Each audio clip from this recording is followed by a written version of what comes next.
अजमेर नगर निगम में कल हुई साधारण सभा को लेकर अब लगातार विरोध के स्वर उठ रहे हैं। नगर निगम द्वारा साधारण सभा में पास किए गए प्रस्तावों को रद्द करने सहित साधारण सभा को निरस्त करने की मांग कांग्रेसी पार्षद उठाने लगे हैं। शुक्रवार को अजमेर नगर निगम के कांग्रेस पार्षदों ने कल हुई साधारण सभा को निरस्त करने की मांग को लेकर जिला कलेक्टर को ज्ञापन सौंपा और साधारण सभा को निरस्त करने की मांग की। साथ ही निगम आयुक्त की भी शिकायतें की गई। वहीं इस मामले में निगम के कांग्रेस पार्षद नोरत गुर्जर ने मेयर ब्रजलता हाड़ा व उनके पति भाजपा जिला अध्यक्ष प्रियशील हाड़ा को आड़े हाथों लिया। नोरत गुर्जर ने बताया कि नगर निगम आम जन के हितों में काम करे। यह सरकार का कोई राजनीतिक कार्यालय नहीं है जिसे मनमर्जी से चलाया जा सके। निगम महापौर निगम को मनमर्जी से नहीं चला सकते।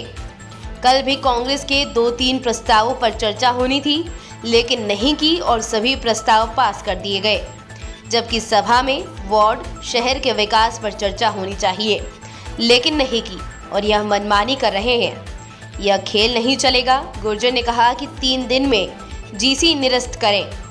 साथ ही कांग्रेस पार्षद नोरत गुर्जर ने कहा कि अजमेर नगर निगम बीजेपी कार्यालय के जैसे नहीं चलेगा। यह कोई राजनीतिक पार्टी का कार्यालय नहीं है, यह शहर की जनता का है। उन्होंने कहा कि भाजपा के अध्यक्ष निगम को नहीं चलाएंगे। उन्होंने कहा कि नगर निगम संवैधानिक संस्था है, यह मनमर्जी से नहीं चलेगा। देखिए, ये बहुत गलत बात है, गलत परंपरा है। ये अजमेर नगर निगम शहरी सरकार है और वैसे भी स्वर्गीय राजीव गांधी जी का एक सपना था कि निकायों को जो अधिकार दिए थे संविधान में 73वां और 74वां संविधान संशोधन करके कि आम जनता की ज़रूरतमंद की काम करे नगर निगम। लेकिन ये किसी भी पार्टी के कार्यालय की तरह यदि चलाएंगे तो इसमें राजस्थान के अंदर यशस्वी मुख्यमंत्री अशोक गहलोत जी जो सरकार के मुख्यमंत्री है, आप ये मान के चलना इनकी मनमर्जी नहीं चलेगी। जिस तरह से अंग्रेज़ों के राज में जनता की आवाज़ को दबाया जाता था, इस तरह हमारी आवाज़ को ये दबा रहे हैं। कल भी आपने देखा जीसी में इन्होंने हमारी बात नहीं सुनी। खुद मेयर साहब ने हमको 2 दिन पहले बोला था कि आप कॉमन आपके प्रस्ताव रख दें कांग्रेस के पार्षदों के 2 या 3, मैं उस पर ज़रूर चर्चा करूँगी। लेकिन कल इन्होंने आनन फानन में न तो आयुक्त महोदय ने प्रस्ताव पढ़े और न ही किसी प्रकार की उस पर चर्चा की गई और बिना वैधानिक तरीके से पास करके चले गए। जब यदि इनके पास बहुमत था, भाजपा का बोर्ड था, तो इनको भगने की क्या ज़रूरत थी। ये वहाँ से सदन छोड़ के चले गए। इस तरह आज तक आज़ादी के बाद में कभी नहीं हुआ। आज हम आयुक्त महोदय से मिले हैं, इनको ज्ञापन दिया है कि ये कल की जीसी निरस्त करें और यदि आपके पास में बहुमत है तो आप बहुमत पे जनता के सामने तो रखें। आखिर विकास के कार्यों पे चर्चा क्यों नहीं होनी चाहिए। शहर की प्रकाश व्यवस्था, आज मेरे वार्ड क्षेत्र में आसपास के वार्डों में बंदरों का बहुत आतंक है। ये ठेका नहीं कर पा रहे बंदर पकड़ने का। ऐसे बहुत से अलग आवारा जानवरों के लिए बहुत सी वो परेशानी चल रही है।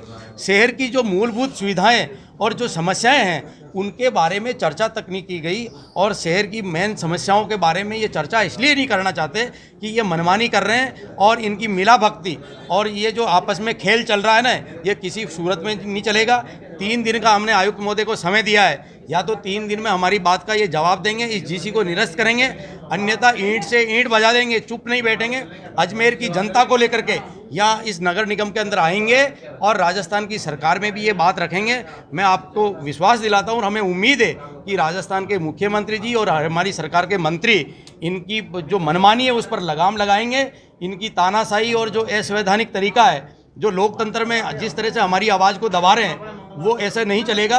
किसी भी सूरत में आने वाले दिनों में ये जीसी निरस्त होगी। नगर निगम को कौन चला रहा है? बीजेपी। देखिए, बिल्कुल बीजेपी के जो हमारे सम्माननीय जो महापौर महोदय है, उनके पति खुद बीजेपी के अध्यक्ष हैं, लेकिन वो अपनी पार्टी चलाएं, हमें कोई दिक्कत नहीं है। लेकिन नगर निगम बीजेपी के पार्टी कार्यालय की तरह नहीं चलेगा बिल्कुल किसी भी सूरत में, क्योंकि ये एक संवैधानिक संस्था है और वो हमारे लिए बहुत सम्मानित है। लेकिन हम हर नियम कायदों का सम्मान करते हैं और ये कोई पॉलिटिकल कार्यालय नहीं है, ये नगर निगम